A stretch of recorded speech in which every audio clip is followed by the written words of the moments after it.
नमस्कार, मैं हूं Iqbal Parvez. India news desk में आपका स्वागत है। आज हम बहुत ही बड़ा खुलासा करने जा रहे हैं दिल्ली के मुख्यमंत्री अरविंद केजरीवाल के बारे में। अब तक ये कहा जा रहा था, कांग्रेस ये कह रही थी कि आम आदमी पार्टी भारतीय जनता पार्टी की बी टीम है। लोग ये समझ रहे थे कि कांग्रेस विरोधी दल है आम आदमी पार्टी का, इसलिए अरविंद केजरीवाल पर आरोप लगा रहे हैं। मगर अब ये सच साबित हो रहा है कि अब अरविंद केजरीवाल आरएसएस के एजेंट हैं। जी हाँ, आरएसएस के दलाल हैं। और इसका खुलासा संघ के ही राकेश सिन्हा ने किया है एक चैनल पर बैठकर, जिसका हम वीडियो भी आगे आपको दिखाएंगे। लेकिन उससे पहले हम आपको बता दें कि जब वो डिबेट हो रही थी, जब राकेश सिन्हा अरविंद केजरीवाल की पोल खोल रहे थे, तब संजय सिंह भी वहाँ पर मौजूद थे, जो आम आदमी पार्टी के ही एक सीनियर नेता हैं और राज्यसभा सांसद हैं। संजय सिन्हा का चेहरा एकदम सूख गया, उनका चेहरा बिल्कुल उतर गया। जो उन्हें ऐसा लगा कि उन्होंने क्या सुन लिया, कितना बड़ा खुलासा उनके सामने हो गया है। क्योंकि अगर आप देखें तो आम आदमी पार्टी हो या अरविंद केजरीवाल हो, ये लगातार आरएसएस को कहते हैं कि ये देश को तोड़ने की राजनीति करते हैं। तो क्या अब ये समझा जाए कि इनके ये जो भाषण होते हैं और आरएसएस को जो गालियां देते हैं अरविंद केजरीवाल हों या आम आदमी के पार्टी के नेता हों, ये सिर्फ़ और सिर्फ दिखावा है, ये सिर्फ़ और सिर्फ एक राजनीति है सत्ता हासिल करने के लिए या फिर कांग्रेस को हराने के लिए। क्योंकि जब हम वीडियो दिखाएंगे तो उससे पहले ये भी आपको बता दें कि 2010-11 से ही अरविंद केजरीवाल आरएसएस के संगठनों की मदद ले रहे थे कांग्रेस के खिलाफ गलत प्रचार करने के लिए, डॉक्टर मनमोहन सिंह को बदनाम करने के लिए, कांग्रेस की सरकार को बदनाम करने के लिए। साथियों, आपको बता दें कि 2011 में यानी अन्ना हजारे का जब आंदोलन शुरू हुआ था, उससे पहले ही Arvind Kejriwal Indian Policy Foundation की मीटिंग में गए थे और उनके साथ किरण बेदी भी पहुंची थी उस मीटिंग में। और अखिल विद्यार्थी परिषद से अरविंद केजरीवाल मदद मांग रहे थे कांग्रेस से लड़ने के लिए। इन्होंने ये दुहाई दी थी वहां पर आरएसएस के सामने कि साहब, अखिल विद्यार्थी परिषद हमारी मदद करे, हम करप्शन के खिलाफ लड़ना चाहते हैं, हम भ्रष्टाचार के खिलाफ लड़ना चाहते हैं। और यही भ्रष्टाचार के खिलाफ ही जो है सो एक तरह से गलत प्रचार किया गया था, जो अरविंद केजरीवाल और अन्ना हजारे ने मिलकर किया था। तो अब आप इस वीडियो को देखिए, उसके बाद हम आगे आपको बताएंगे कि अन्ना हजारे ने किस तरह से साजिश रची थी आरएसएस के साथ मिलकर, यानी कि आरएसएस के एजेंट का काम किया था। वैसे वो पुराना आरएसएस का एजेंट है। और उसके साथ ही ये भी बताएंगे कि अरविंद केजरीवाल पर किस तरह से कांग्रेस के नेताओं ने जो टिप्पणियां की थी वो अब सच साबित हुई है। अरविंद केजरीवाल जी को मैं साक्षात इसका प्रमाण दे रहा हूं as a witness. India policy foundation ने अन्ना हजारे से पहले करप्शन पर एक गोष्ठी की थी। अरविंद केजरीवाल आए थे, किरण बेदी आई थी, मेरे पास में अरविंद केजरीवाल जी बैठे हुए थे। हमें अच्छा लगा करप्शन के खिलाफ लड़ रहे हैं। उन्होंने मिन्नतें की कि विद्यार्थी परिषद का समर्थन दिलवाइए, हम सरकार के खिलाफ लड़ना चाहते हैं। विद्यार्थी परिषद ने कहा, विद्यार्थी परिषद जब मैंने बात की, विद्यार्थी परिषद ने कहा हमें भ्रष्टाचार के खिलाफ हम लड़ते आ रहे हैं, हम लड़ेंगे, जो कोई भी लड़ेगा उसको हम नैतिक समर्थन देंगे।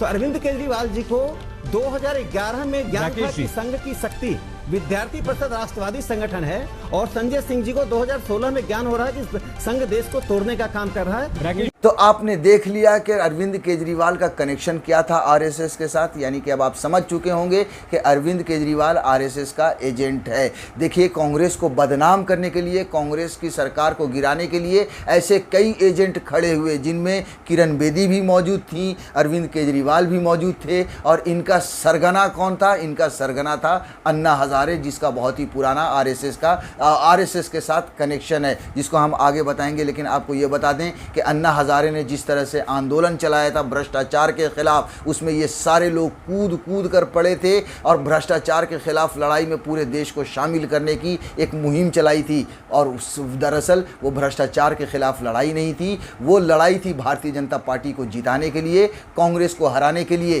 क्योंकि अगर भ्रष्टाचार का कोई मामला होता तो फिर अब तक मोदी ने किसी को जेल में क्यों नहीं डाला। और जिन जिन पर आरोप लगे थे उन पर भी कोई आरोप सिद्ध नहीं हुआ है। जिन जिन का नाम, जैसे ए राजा का नाम लेकर ये हंगामा कर रहे थे, उन पर भी कोई इस तरह का भ्रष्टाचार का मामला सिद्ध नहीं हुआ, जो साफ दर्शाता है कि ये एक बड़ी साजिश रची गई थी नरेंद्र मोदी को सत्ता में लाने के लिए, भारतीय जनता पार्टी को सत्ता में लाने के लिए। और इनको सत्ता में लाने के लिए जो आरएसएस के एजेंट का काम किया था वो कौन थे? अन्ना अन्ना हजारे थे, वो थे आपको अरविंद केजरीवाल, वो थी किरण बेदी। देखिए किरण बेदी को भी दिल्ली के मुख्यमंत्री का चेहरा बनाकर उतारा गया था, वो हारी, उसके बाद उनको गवर्नर बना दिया गया इसी आंदोलन से निकले भ्रष्टाचार के खिलाफ। उसके बाद जो है सो अरविंद केजरीवाल दिल्ली के मुख्यमंत्री बने। और उसके बाद अन्ना हजारे का क्या कहना है, अगर अन्ना हजारे को वाकई में देश की चिंता थी तो एनआरसी सीएए के विरोध में पूरा देश खड़ा था, अन्ना हजारे कभी सामने नहीं आया, वो आदमी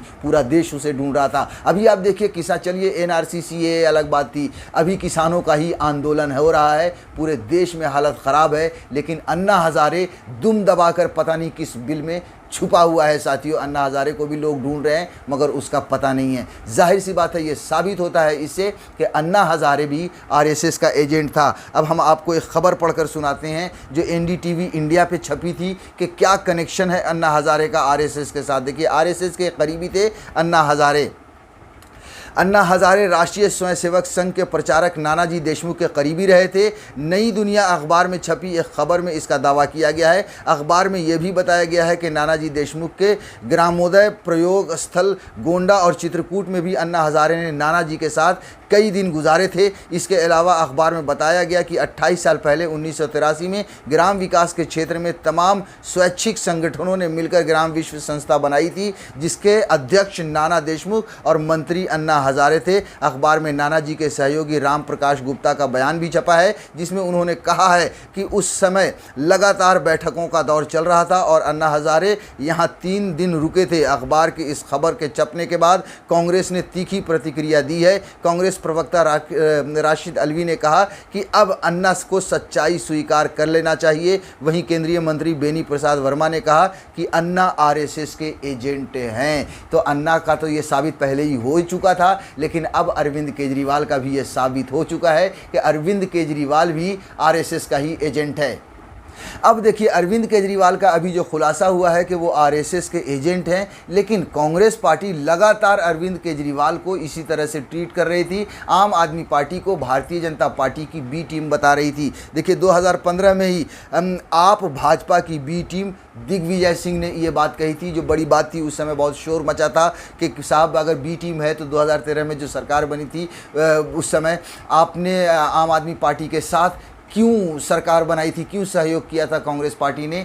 तब दिग्विजय सिंह ने ये कहा था कि अगर बुरा और बहुत बुरा में चुनना हो तो फिर आप बुरा को चुनेंगे, बहुत बुरा को नहीं चुनेंगे, इसलिए आम आदमी पार्टी के साथ सरकार बनाई थी। देखिए ये जो जनसत्ता में जो खबर छपी थी उसका कुछ हिस्सा हम आपको बता दे रहे हैं कि दिग्विजय ने आरोप लगाया कि केजरीवाल ने वर्ष 2010 में संघ के विचारकों एस गुरुमूर्ति, के.एन. गोविंदाचार्य और आरएसएस के अन्य नेताओं के साथ विवेकानंद अंतर्राष्ट्रीय फाउंडेशन की बैठक में भाग लिया था। सिंह ने सवाल किया, क्या फरवरी 2010 में विवेकानंद अंतर्राष्ट्रीय फाउंडेशन में की बैठक में रामदेव और श्री रविशंकर के प्रतिनिधि भी मौजूद नहीं थे? राज्यसभा सदस्य ने कहा, चंद नागरिक समाज के कार्यकर्ताओं के बारे में मैंने जो कुछ भी कहा है उसका प्रत्येक शब्द सही निकला है। तो कांग्रेस लगातार शुरुआत से ही इनको बुरा और आरएसएस का एजेंट कहें या बीजेपी की बी टीम कहें। अन्ना हजारे ने भी जो आंदोलन किया था उसको भी आरएसएस का समर्थन था और भारतीय जनता पार्टी का समर्थन। देखिए अन्ना आंदोलन को था, बीजेपी आरएसएस का समर्थन प्रशांत भूषण ने ये दावा किया था और ये बात दिन ब दिन जो है सो ये साबित होती गई है। सुप्रीम कोर्ट के वरिष्ठ वकील प्रशांत भूषण ने कहा है कि साल 2014 में भाजपा सरकार को सत्ता में आने से पहले 2011 में देश में जो भ्रष्टाचार विरोधी आंदोलन हुआ था उसे बीजेपी और आरएसएस का समर्थन प्राप्त था। तो कुल मिलाकर इन सबों ने मिलकर बड़ा षड्यंत्र रचा था, बड़ी साजिश रची थी कांग्रेस को सत्ता से बाहर करने के लिए। और इसमें बीजेपी, आरएसएस, उनके एजेंट अन्ना हजारे, अरविंद केजरीवाल, किरण बेदी जैसे लोग शामिल थे।